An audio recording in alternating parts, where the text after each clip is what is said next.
안녕하세요. 저는 미국에서 살고 있는 엘레나라고 해요. 최근 저에게 정말 믿기 힘든 일들이 일어났고 여러분께 꼭 알려드리고 싶어 이렇게 글을 쓰게 되었답니다. 얼마 전 뉴욕 맨해튼에 22m 높이의 거대한 한글벽이 세워졌다는 소식 혹시 여러분들도 들으셨나요? 뉴스에서 뉴욕 시민들의 반응이 나왔던데 정말 뜨겁더라고요. 수많은 사람들이 이 한글벽을 구경하는 모습이 인상적이었죠. 화면에 형형색색의 한글 글자들로 가득 찬 벽이 나오던데 그 앞에 선 사람들 얼굴에 경이로움과 호기심이 가득하더군요. 이 한글벽은 세계적인 설치미술가 강익중 작가와 뉴욕 한국문화원이 함께 만든 작품이라고 하는데 전 세계 50여 개국에서 7천여 명이 한글로 보내온 인생 문구를 모아 만들었다고 해요. 가로 8m, 세로 22m의 거대한 벽면에 나를 사랑으로 가득 채울 거야. 매일이 선물이다. 어떤 일이 있어도 당신은 가치 있고 사랑스럽다. 같은 따뜻한 메시지들이 한글로 가득 채워져 있죠. 갑자기 뜬금없이 한글벽 얘기를 왜 꺼내냐고요. 사실 저도 이 한글벽과 깊은 인연이 있거든요. 이 깊은 인연에 대해서 들려드리려면 먼저 제 이야기부터 얘기해야 할 것 같네요. 저는 미국의 작은 도시에 있는 고아원에서 자랐어요. 회색빛 콘크리트 건물 안에서 보낸 어린 시절은 정말 힘들었습니다. 매일 아침 눈을 뜰 때마다 오늘은 또 어떤 일이 일어날지 두려웠어요. 낡은 철제 침대에서 일어나 창밖을 바라보면 항상 같은 풍경이 펼쳐져 있었죠. 다른 아이들과 끊임없이 경쟁하며 관심을 받으려 애쓰는 것도 지쳤고 항상 모든 것이 부족했어요. 한 끼 식사를 위해 줄을 서서 기다리고 새 옷을 입는 것은 1년에 한 번 있을까 말까 했습니다. 20살이 되어 성인이 되자마자 저는 고아원을 나왔어요. 작은 가방 하나에 제 전 재산을 담아들고 고아원 문을 나서는 순간 기대와 두려움이 동시에 밀려오더군요. 하지만 사회는 제가 상상했던 것보다 훨씬 더 냉혹했습니다. 일자리를 구하는 것 자체가 전쟁이었어요. 매일 아침 신문의 구인란을 뒤지고 인터넷으로 일자리를 검색했습니다. 이력서를 들고 여기저기 다녔지만 항상 같은 태도와 같은 대답만 돌아왔어요. 사장들은 하나같이 저를 위부터 아래까지 훑어봤고 제 차림새를 보더니 바로 경력이 없네요. 다음에 기회가 있으면 연락드리겠습니다. 라고 했습니다. 역시나 그 이후에도 연락이 오지 않았고요. 결국 저는 식당 서빙부터 시작해서 청소부, 택배 기사 등 할 수 있는 모든 일을 했어요. 하루에 3가지 일을 번갈아가며 하기도 했습니다. 아침에는 식당에서 서빙을 하고 오후에는 사무실 청소를, 저녁에는 편의점에서 일했어요. 하지만 어디를 가도 고아원 출신이라는 꼬리표가 저를 따라다녔습니다. 사람들의 편견 어린 시선과 차별, 그리고 고아원 출신이라는 사실을 숨기려 애쓰는 제 모습에 점점 지쳐갔어요. 언젠가부터는 제 출신을 물어보는 동료들의 질문에 거짓말을 할 수밖에 없었죠. 그 말을 할 때마다 가슴이 아팠지만 그게 제가 살아남을 수 있는 유일한 방법이라고 생각했어요. 그러던 어느 날 우연히 한 카페를 지나가다 직원을 구한다는 공고를 보게 됐어요. 어렸을 때부터 카페에서 일하는 게 꿈이었고 이 주변에서는 연예인이 와서 먹을 정도로 인기가 있는 카페라고 하니 꼭 한번 일을 해보고 싶다는 생각이 들었답니다. 이 카페의 특징은 바로 한인 카페라는 거였는데 일반 카페와 다르게 독특한 특색이 있어서 눈이 가는 곳이었어요. 처음엔 또 거절당하겠지라는 생각에 망설였지만 마지막이라는 심정으로 들어갔습니다. 카페 문을 열자 풍성한 커피 향기가 제 코를 자극했어요. 따뜻한 나무 색상의 인테리어와 은은한 조명이 편안한 분위기를 만들어냈습니다. 벽에는 한글로 쓰인 글귀들이 걸려 있었는데 그때는 무슨 뜻인지 알 수 없었지만 왠지 모르게 마음이 편안해졌어요. 한국 전통 음악이 조용히 흘러나오고 있었고 그 선율이 제 긴장된 마음을 조금씩 풀어주는 것 같았습니다. 제가 카운터 쪽으로 다가가자 카운터 뒤에 서 있던 남자가 저를 보고 웃으면서 어서 오세요. 무엇을 도와드릴까요? 라고 말했는데 목소리만 들어도 부드럽고 친절했어요. 아마 카페 사장인 것처럼 보였습니다. 저는 긴장된 목소리로 구인 공고를 보고 들어왔는데 아직도 사람을 구하고 있냐고 물어봤습니다. 카페 사장은 잠시 저를 바라보더니 고개를 끄덕였어요. 그리고는 네, 아직 구하고 있는데 잠시 기다려 주시겠어요? 곧 손님이 없는 시간이 될 테니까 그때 이야기 나눠봐요 라고 말했습니다. 저는 카페의 구석 자리에 앉아 기다렸어요. 주변을 둘러보니 벽에 걸린 액자들이 눈에 띄더라고요. 한국의 풍경 사진들이었는데 아름다운 산과 강, 그리고 화려한 궁궐의 모습이 담겨 있었습니다. 그 사진들을 보고 있자니 왠지 모르게 그곳에 가보고 싶다는 생각이 들었습니다. 잠시 후 카페 사장은 제 테이블로 다가왔어요. 손에는 두 잔의 커피가 들려 있었습니다. 기다리는 동안 심심하셨죠? 저희 카페 시그니처 메뉴예요. 한번 드셔보세요. 라고 말하더군요. 그리고 이어서 자신을 김유준이라고 소개했습니다. 다른 카페 사장들은 하나같이 저만 보면 쫓아내느라 바빴는데 이곳 카페 사장님은 제가 어떻든 상관없이 친절하게 대해준다는 게 느껴지더군요. 면접을 보는데 카페 사장님인 유준 씨는 제 이력서를 꼼꼼히 읽더니 놀랍게도 경력이 없어도 괜찮다고 말했어요. 대신에 자신만이 갖고 있는 강점이 무엇이냐고 물어보더라고요. 누구보다도 악착같이 사는 것에 자신 있던 저는 끈기와 열정, 책임감이라고 말했어요. 그 얘기를 듣던 유준 씨는 열정만 있다면 누구나 기회를 가질 수 있다고 하더라고요.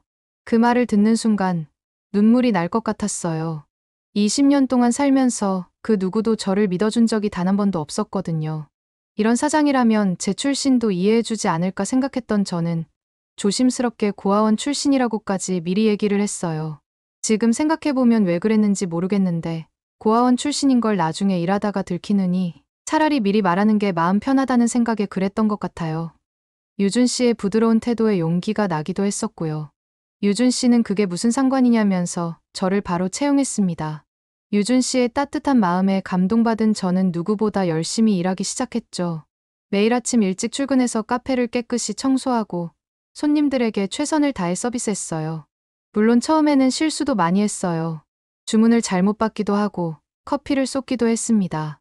하지만 유준 씨는 늘 참을성 있게 저를 가르쳐 주었어요. 제가 실수를 할 때마다 격려해 주면서 차분하게 알려주더라고요. 유준 씨의 격려 덕분에 저는 점점 자신감을 갖게 되었고 일도 능숙해졌습니다. 손님들의 미소를 보면서 저도 함께 행복해졌고 제 인생에 처음으로 내 자리가 생긴 것 같더라고요. 나중에는 아침에 눈을 뜨면 출근하는 게 기다려졌습니다. 그런데 언젠가부터 카페로 출근하는데 찝찝한 느낌이 들더라고요. 출근할 때마다 보이는 한 손님이 있었는데 매일같이 카페에 와서 저를 위아래로 훑어보곤 했어요. 굳이 직원들이 많은데도 불구하고 저한테만 와서 주문을 하는 느낌도 들기 시작했죠. 제가 처음 주문을 받을 때 한국인이라고 자신을 소개했는데 어딘가 어색한 느낌이 들었습니다. 아무래도 한인 카페에서 일하면서 한국인들도 꽤 많이 보니 한국어에 점점 익숙해지기 시작했었거든요.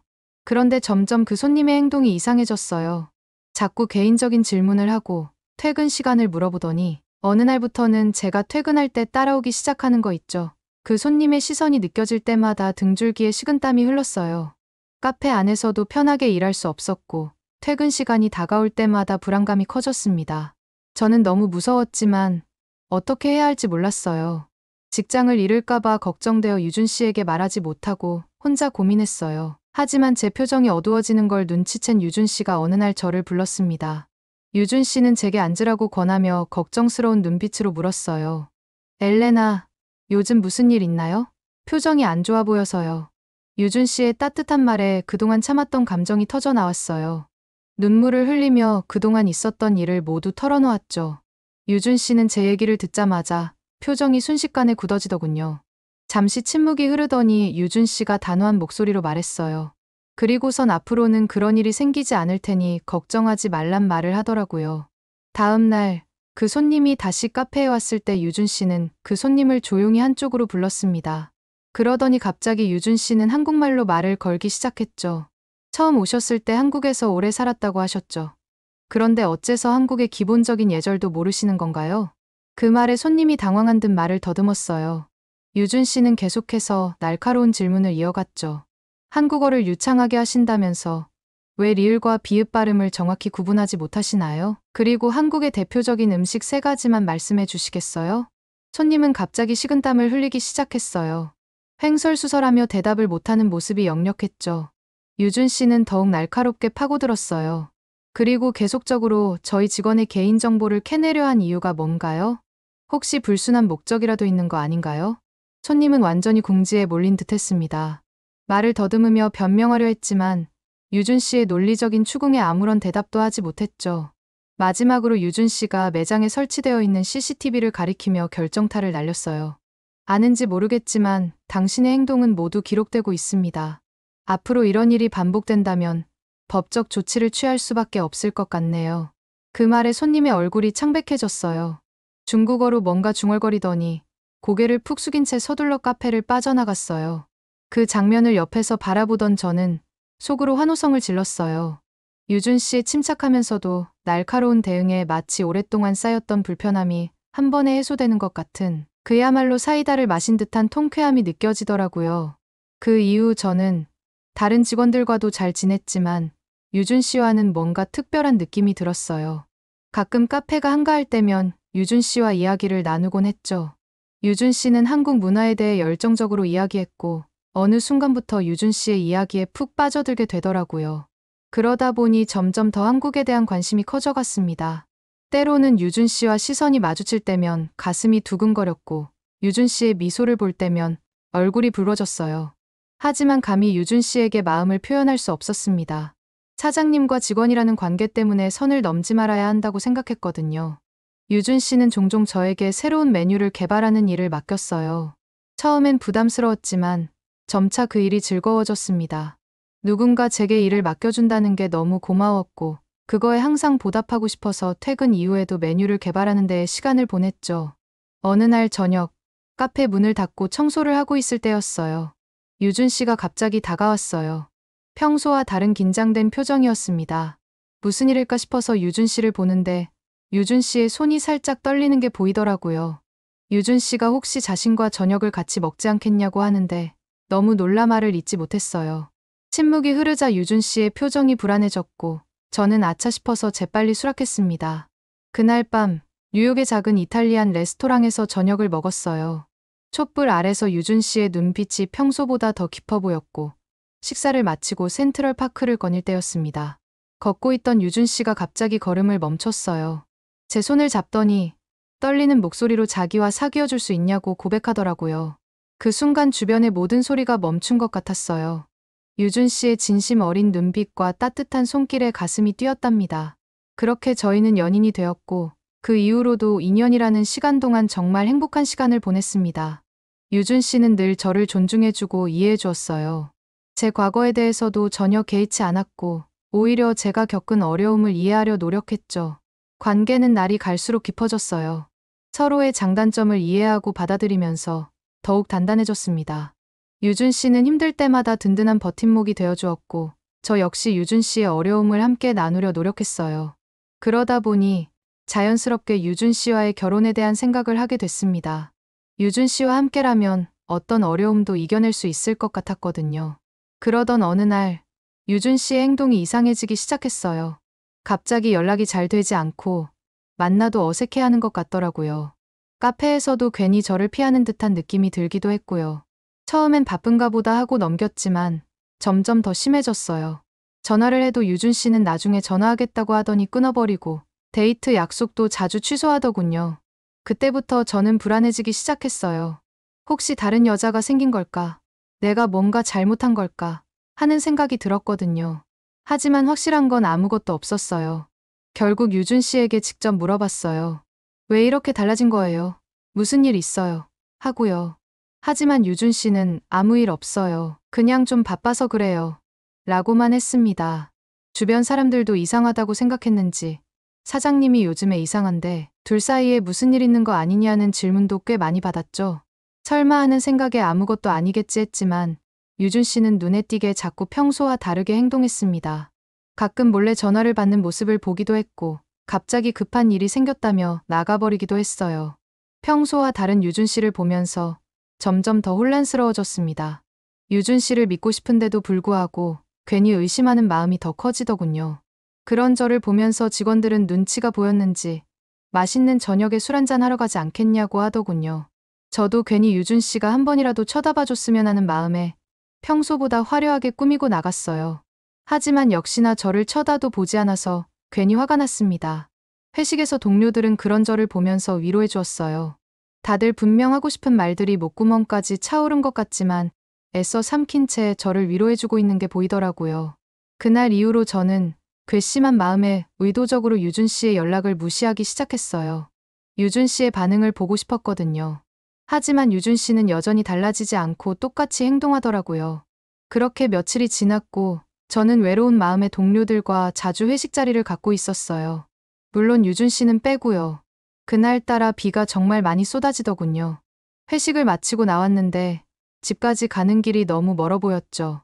평소 같았으면 조금이라도 결혼 자금에 보태겠다고 돈을 아끼자 하면서 걸어갔겠지만 그날은 술도 많이 마셨고 비도 많이 내려서 그런지 왠지 택시를 타고 싶더라고요. 사실 나만 이렇게 결혼 생각하면 뭐하냐 하는 생각에 홧김에 탄 것도 있었어요.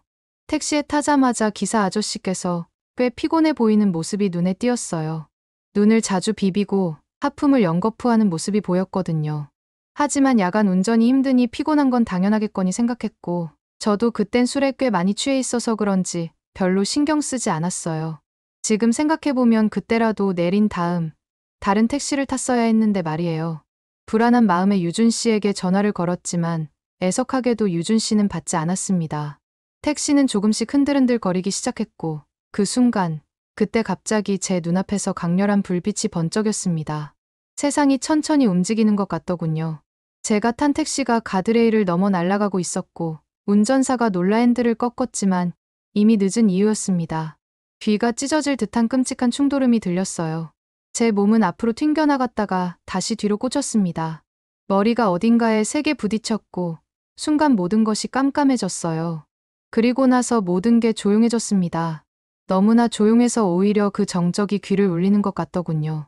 그게 제 마지막 기억이었어요. 눈을 떴을 때 저는 병원 침대에 누워 있었어요.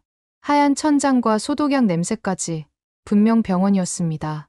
주변에 의사와 간호사들이 분주히 움직이는 게 보였어요. 의료진들의 입이 움직이는 걸 보니 뭔가 말하고 있는 것 같았지만 그 사람들의 목소리는 전혀 들리지 않더라고요. 처음에는 그저 귀가 멍한 거라고 생각했어요. 사고의 충격으로 일시적으로 청력이 떨어진 거라고요. 하지만 시간이 지나도 소리가 들리지 않자 불안감이 밀려왔습니다. 간호사가 다가와 제 상태를 체크하기 시작했어요. 간호사의 입술이 움직이는 걸 보니 뭔가 물어보는 것 같더군요. 하지만 저는 아무 소리도 들을 수 없었습니다. 저는 필사적으로 간호사에게 제가 아무것도 들리지 않는다고 말했어요. 간호사의 표정이 순간 굳어지더니 재빨리 의사를 불렀고 곧 중년쯤 되어 보이는 남자 의사가 들어왔습니다. 의사는 제게 뭔가를 말하는 것 같았지만 여전히 아무 소리도 들리지 않았어요. 저는 점점 더 공포에 질리기 시작했습니다. 의사는 곧 종이와 펜을 가져와 뭔가를 적기 시작하더군요. 그 의사가 적은 내용을 읽고 나서야 저는 제가 교통사고로 심각한 두부 외상을 입었고 청신경이 손상되어 청력을 잃은 것으로 보인다는 사실을 알게 됐습니다. 그 순간 저는 세상이 무너지는 것 같았어요. 청력을 잃었다니 그게 무슨 말도 안 되는 소리인가 싶었습니다. 의사는 계속해서 설명을 이어갔는데 현재로서는 청력 회복 가능성을 장담할 수 없고 더 자세한 검사가 필요하며 시간을 두고 지켜봐야 한다고 했습니다. 그 순간 저는 울음을 터뜨렸어요. 제 흐느낌 소리조차 들을 수 없다는 게 얼마나 무서운 일인지 아마 모르실 거라고 생각해요. 그렇게 울고 있는데 유준 씨가 멀리서 뛰어오더군요. 유준 씨 품에서 몇 시간을 울었던 것 같습니다. 다정하던 유준 씨의 목소리도 평생 못 듣는다고 생각하니 눈물이 멈추질 않더라고요. 그 이후에도 유준 씨는 내내 제 곁을 지켰어요. 하지만 유준 씨의 표정에서 죄책감이 느껴지더군요. 나중에 알고 보니 그날 밤 유준 씨가 회식 자리에 저를 데리러 오고 있었다고 했어요. 하지만 먼저 택시를 타고 가는 바람에 사고가 난 거였다고 하더라고요. 그렇게 저는 멍하니 시간을 보냈고 어느새 병원에서 퇴원을 하게 되었습니다. 병원에서 퇴원한 후 저는 완전히 다른 세상에 살게 된 것 같았어요. 주변의 모든 소리가 사라졌으니까요. 그 구요함이 저를 미치게 만들었습니다. 아침에 일어나도 알람 소리 대신 소름 끼치는 침묵이 저를 맞이했고 TV를 켜도 입모양만 움직이는 사람들, 거리를 걸어도 그저 고요할 뿐이었습니다. 주변 사람들도 많이 놀란 모양이더군요. 저를 마주치는 사람들마다 제게 위로의 말을 건넸지만 아무것도 들을 수 없었어요.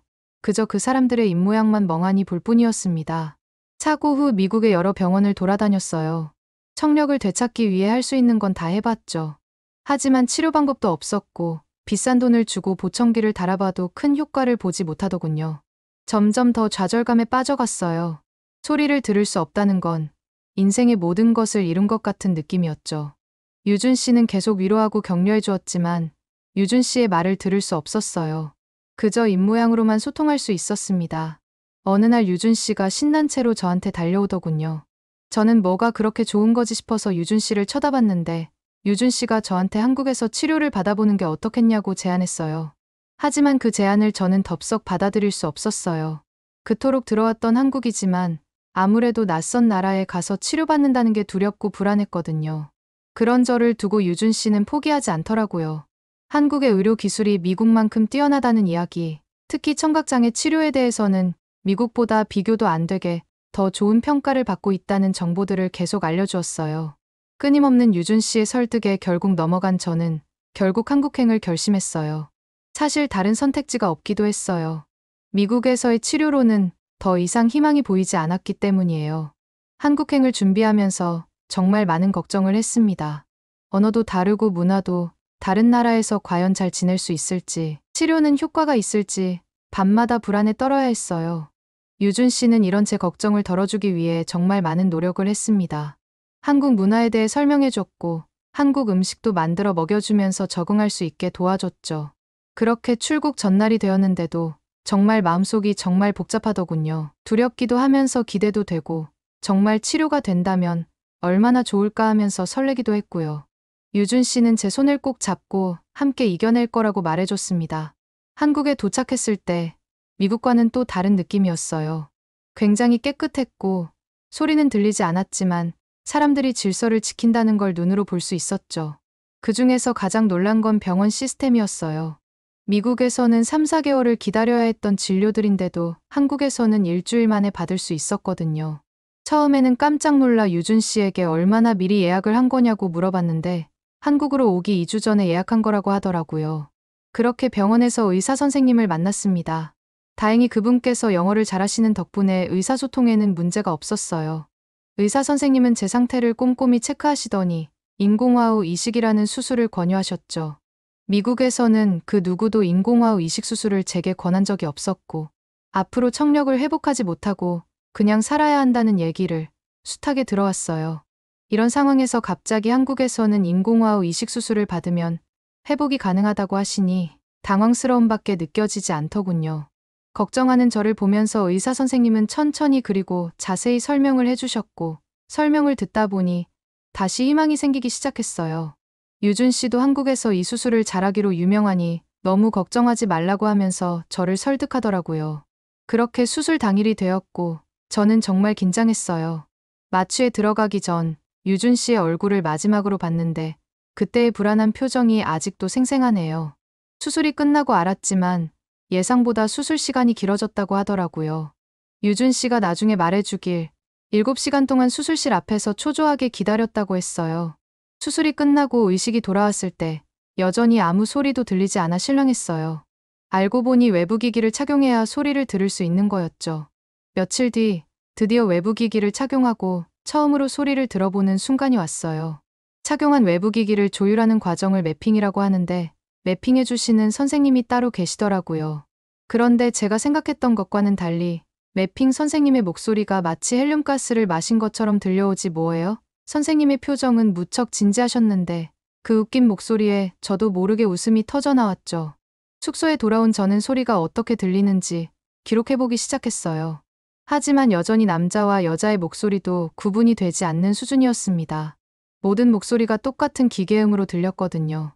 그런데 놀랍게도 보청기를 착용했을 때는 전혀 듣지 못했던 전화벨 소리나 먼 거리에서 부르는 소리에도 반응할 수 있게 되었습니다. 싱크대에서 흐르는 물소리가 찌르르 찌르르 하는 독특한 소리로 들렸죠. 그 이후로 매일 아침부터 밤까지 기기를 착용하고 다양한 소리에 노출되려고 노력했어요. 그러다 보니 조금씩 변화가 생기기 시작했어요. 인공화호를 착용한 지 3일째 되던 날 TV를 보다가 깜짝 놀랐어요. 남자와 여자의 목소리가 미세하게 구분되기 시작했거든요. 저는 그 이후로도 유준 씨와 함께 재활 과정을 이어나갔습니다. 재활 과정은 생각보다 힘들었지만 매일 새로운 발견을 하는 재미가 있었답니다. 인공화호를 착용한 지 일주일쯤 지났을까요? 정말 놀라운 일이 일어났어요. 유준 씨와 함께 식당에 갔는데 유준 씨가 하는 말을 자연스럽게 알아들은 거예요. 입모양을 보지 않고도 말이에요. 그 후로 전화통화에도 도전해보고 가게에서 주문도 해봤어요. 물론 100% 이해하진 못했지만 이전과는 비교도 안 되게 소리를 들을 수 있었죠. 심지어 마스크를 쓴 사람과의 대화도 가능해졌답니다.